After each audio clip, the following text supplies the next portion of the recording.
যুদ্ধ তাদের শরীর থেকে কেড়ে নিয়েছে অঙ্গ, কিন্তু হারাতে পারেনি স্বপ্ন আর লড়াইয়ের শক্তি। গাজার বুক চিরে ফুটবল মাঠে এক অনন্য নজির করলেন অঙ্গহানি হওয়া ফিলিস্তিনি ফুটবলাররা। মধ্য গাজার দেইর আল বাল্লাহ শহরের আল আনান স্টেডিয়ামে বসেছিল এমনই এক অভাবনীয় ফুটবল ম্যাচ।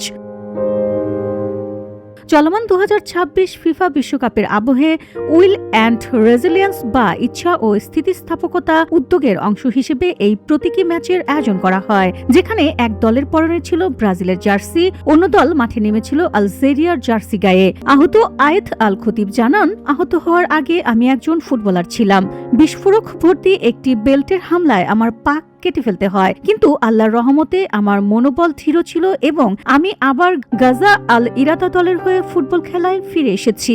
আমাদের আরব দলগুলোর জন্য শুভকামনা, তারা যেন বিশ্বকাপের শেষ পর্যায় পর্যন্ত যেতে পারে, আর আমরা আশা করি আগামী বিশ্বকাপে ফিলিস্তিনি জাতীয় দলকে দেখতে পাবো।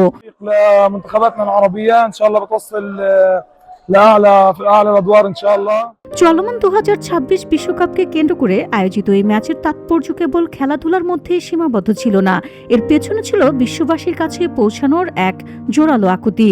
ফিলিস্তিন ফুটবল অ্যাসোসিয়েশনের প্রতিবেদন অনুযায়ী 2023 সালের 7 অক্টোবর থেকে 2026 সালের 12 ফেব্রুয়ারি পর্যন্ত গাজায় কেবল ক্রীড়াঙ্গনেরই 1700 জন সদস্য নিহত হয়েছেন, যার মধ্যে 962 জন পুরুষ এবং 45 জন নারী। ধ্বংস বা ক্ষতিগ্রস্ত হয়েছে স্টেডিয়াম ও প্রশাসনিক কার্যালয় সহ প্রায় 265টি ক্রীড়া স্থাপনা। জাতিসংঘের তথ্য মতে এই যুদ্ধের কারণে গাজায় প্রায় 42,000 মানুষ স্থায়ী শারীরিক আঘাত নিয়ে বেঁচে আছেন, যাদের প্রতি 4 জনের একজন শিশু। এত প্রতিকূলতার মাঝেও গাজার এই ফুটবলাররা প্রমাণ করলেন, শরীর অঙ্গ হারালেও জীবনের জয়গান গাওয়ার অদম্য মনোবল তারা হারায়নি। VOD Bangla news desk.